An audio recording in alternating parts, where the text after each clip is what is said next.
नमस्कार, केजीएस में आप सभी लोगों का बहुत-बहुत स्वागत है। मेरा नाम है मनीष श्रीवास्तव और मेरे साथ आप यहाँ पे एक कवर कर रहे हैं सीरीज़ जिसका नाम है daily map drill. Daily map drill में 15 मिनट के अंदर हम किसी भी इम्पोर्टेंट लोकेशन को लेते हैं और उसको डीपली कवर करते हैं। आज का जो टॉपिक है, वो भारत का एक बंदरगाह है, जो बड़ा चर्चा में है, जिसका नाम है कामराजार बंदरगाह। ये जो कामराजार बंदरगाह है, ये क्यों हम पढ़ रहे हैं और ये कहाँ आता है, इसके बारे में गहराई से जानेंगे।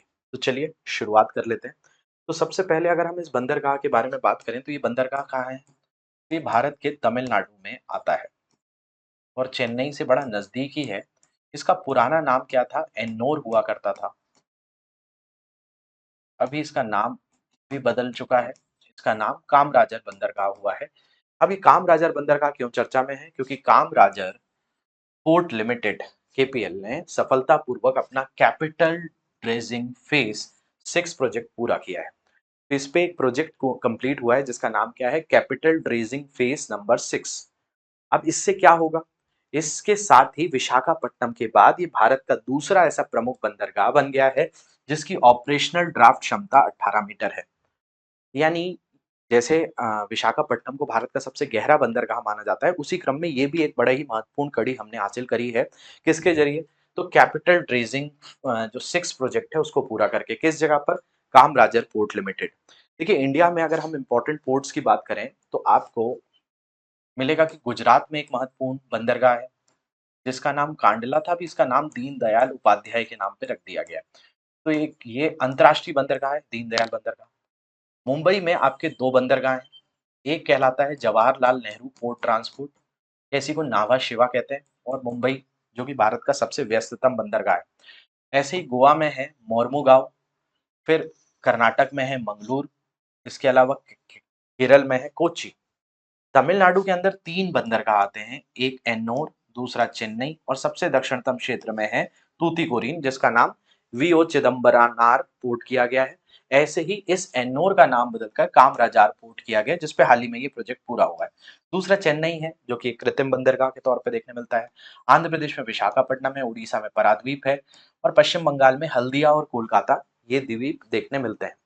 तो अगर आप देखोगे तो 2 बंदरगाह यहाँ पर हैं, तीसरा ये है, चौथा ये है, 5वां, 6वां, 7वां, 8वां, 9वां, 10वां, 11वां, 12वां और 13वां। ऐसे 13 हैं, कोलकाता में मतलब 2 ही हैं, तो उसको कई बार 12 भी लिख देते हैं या 13 भी लिख देते हैं। तो इसमें कामराजार पोर्ट के बारे में अगर हम बात करें, तो कामराजार पोर्ट कहाँ है? तमिलनाडु में ही, चेन्नई के पास ही है, लगभग 24 किलोमीटर ये यहाँ से पाया जाता है। तो दक्षिण में देखिए मुंबई के साथ-साथ Jawaharlal Nehru port transport develop किया गया था, ताकि यहाँ पर जो मुंबई का ट्रैफ़िक है, वो इसको ट्रांसफ़र किया जा सके। इसी क्रम में चेन्नई के यातायात को मैनेज करने के लिए किसको बनाया गया था? एन्नोर को बनाया था क्योंकि दक्षिण भारत का सबसे महत्वपूर्ण बंदरगाहों में से एक जाना जाता है। तो इसके बारे में बात करें कामराजार पोर्ट लिमिटेड के बारे में तो बहुत ही महत्वपूर्ण बंदरगाह है भारत के संदर्भ में, तो कुछ बिंदु विशेष तौर पर याद रखिए। देखिए कामराजार पोर्ट लिमिटेड जिसे पहले एन्नोर पोर्ट लिमिटेड के नाम से जाना जाता था, एक प्रमुख सी प्लेन कार्गो हब है। सी प्लेन कार्गो हब है और ये भारत का पहला कॉर्पोराइज्ड प्रमुख बंदरगाह होने का गौरव प्राप्त करता है। कॉर्पोराइज्ड मतलब प्राइवेट सेक्टर के साथ मिला-जुला यहाँ पर काम चलता है, तो ट्रिपल पी मॉडल पर भी आधारित है, यानी पब्लिक प्राइवेट पार्टनरशिप। दूसरा इसको लैंडलॉर्ड पोर्ट मॉडल के तहत सक्रिय रूप से काम करते हुए पोर्ट अथॉरिटी मुख्य ड्रेस्ड बेसिन, नेविगेशन कॉरिडोर और बुनियादी ढांचे का प्रबंधन करता है। देखिए यहाँ पर एक शब्द आया है लैंडलॉर्ड।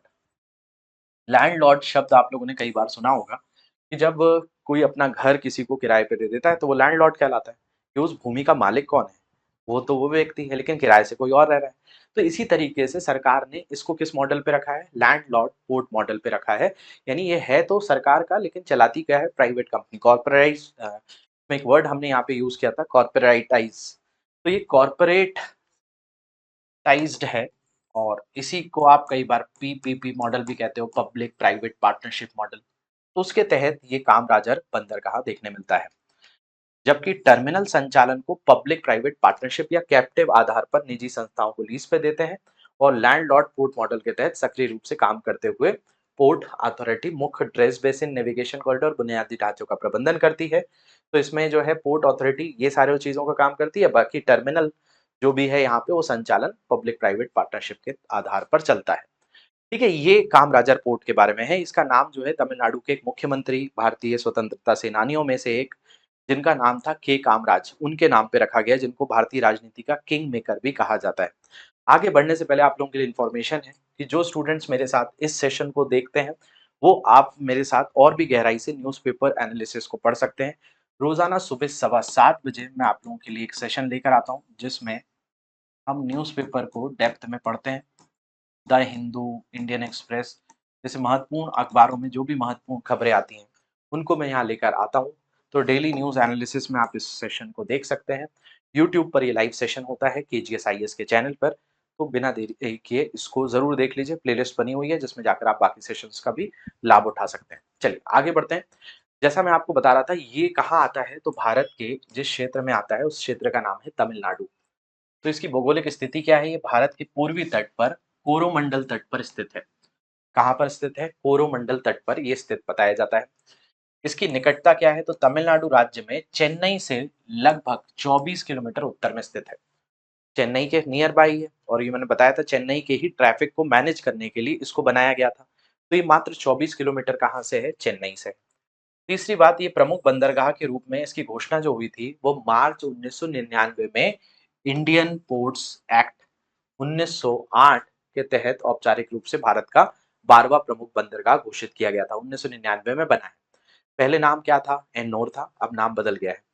बाद में स्वतंत्रता सेनानी और तमिलनाडु के पूर्व मुख्यमंत्री के कामराज के सम्मान में इसका नाम बदलकर कामराजार पोर्ट लिमिटेड कर दिया गया। तो अब इसको KPL के नाम से जाना जाता है। पहले नाम इसका एन्नोर था, मैंने बताया भी था अभी आपको। तो इसका पुराना नाम एन्नोर था, नया नाम जो है कामराजार पोर्ट लिमिटेड है। इसके अलावा इसका महत्व क्या है इस पोर्ट का, तो देखिए इसके साथ ना कुछ खास भूगोलिक जो खास अवसर मिल जाते हैं, कुछ खास तरह की विशेषताएं मिल जाती हैं, उनको आप बिंदु ध्यान रखिए। सबसे पहले अगर हम बात करें तो कामराजार पोर्ट जो है ये एक आर्टिफिशियल गहरे पानी वाला बंदरगाह है, यानी ये कृत्रिम बंदरगाह है। जैसे चेन्नई भी एक क्या है, कृत्रिम बंदरगाह है। जैसे कोच्चि जो था, वास्को डिगामा के बारे में सुनते हैं, तो वो कृत्रिम नहीं था, वो प्राकृतिक था। तो इसको बनाया गया है, तो ये कृत्रिम तौर पर बंदरगाह है, प्राकृतिक नहीं है। कोच्चि प्राकृतिक है। तो ये कृत्रिम गहरे पानी वाला बंदरगाह है जो दो बड़े ब्रेक वाटर से सुरक्षित है ना, खारे पानी के जो जलाशय होते हैं उससे सुरक्षित है।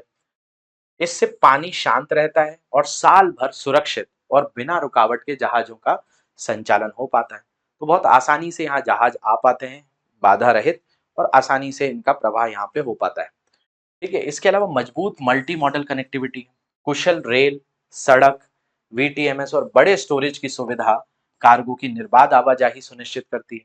तो यहाँ स्टोरेज की भी समस्या नहीं है, इसी से कनेक्टिविटी रेलवे की है, सड़क की है। ठीक है, कई तरह के जो इसमें जो आपका कहा जाए कि जो क्रेन्स लगी हुई हैं उनके जरिए बहुत आसानी से यहाँ पर सामान को उतारा और चढ़ाया जाता है, जिससे टर्न अराउंड समय कम होता है और चौबीसों घंटे हर मौसम में संचालन संभव होता है। तो यहाँ पर जो भौगोलिक परिस्थितियां हैं वो ये सारी चीजें इसके लिए क्या करती हैं, संभव बनाती हैं। किस पोर्ट के बारे में बात कर रहे हैं, कामराजार पोर्ट, जो कि तमिलनाडु के अंदर आएगा। इसके बारे में आगे बात करें तो एक प्रश्न है आप लोगों के लिए कि कामराजार पोर्ट लिमिटेड पूर्व में एन्नोर पोर्ट लिमिटेड के संबंध में निम्नलिखित कथनों पर विचार कीजिए। ये भारत का पहला निगमित कॉरपोरेट प्रमुख बंदरगाह है। ये भारत के पश्चिमी तट पर अरब सागर के किनारे पर स्थित है। ये लैंडलॉर्ड पोर्ट मॉडल के तहत संचालित होता है, जिसमें टर्मिनलों का संचालन मुख्यतः निजी संस्थाओं द्वारा किया जाता है। इसे मार्च 1999 में भारत के 12वें प्रमुख बंदरगाह के रूप में घोषित किया गया था। उपरोक्त में से कौन सा कथन सही है, 1, 3, 4, 1 और 2, 2, 3, 4 या 1, 2, 3, 4? तो इनमें से आपको जो सही आंसर लग रहा है वो क्या करेंगे, कमेंट सेक्शन में लिखेंगे। और इसी तरीके से आप और भी इम्पोर्टेंट टॉपिक्स जो हैं उनमें अगर आपको किसी ऐसे टॉपिक में कहीं समस्या आ रही है जिसके मैप को पढ़ने में आपको दिक्कत होती है, तो आप मुझे कमेंट में भी लिखकर बता देंगे, तो मैं उनके ऊपर भी सेशन आप लोगों के लिए बना दूंगा। साथ में ये सीरीज आपको कैसी लग रही है, अगर ये सीरीज अच्छी लग रही है तो ज़्यादा से ज़्यादा इसको शेयर करिए और मुझे कमेंट में ज़रूर बताइए कि आपको इस सीरीज से कितना फ़ायदा हो रहा है। तो चलिए आज के सेशन में इतना ही। बाकी आप लोग जो यूपीएससी के लिए प्रिपेयर कर रहे हैं और सोशियोलॉजी को अपना ऑप्शन लेना चाहते हैं तो उनके लिए 28 जुलाई से हिंदी माध्यम में सोशियोलॉजी की क्लासेस शुरू होने वाली हैं और उसकी फीस मात्र 6,999 है, जिसको आप जाकर अवेल कर सकते हैं। कोई भी समस्या आए तो आप हमारे दिए गए नंबर्स पर भी कॉन्टैक्ट कर सकते हैं। तो होप इस सेशन से आपको लाभ मिला होगा, चीज़ें समझ में आई होंगी। अगर ये सेशन अच्छा लगा है तो मुझे ज़रूर बताएँगे। मिलूँगा मैं आपसे अगले सत्र में, तब तक के लिए ध्यान रखिए। Thank you very much for watching this. Have a great day to everyone.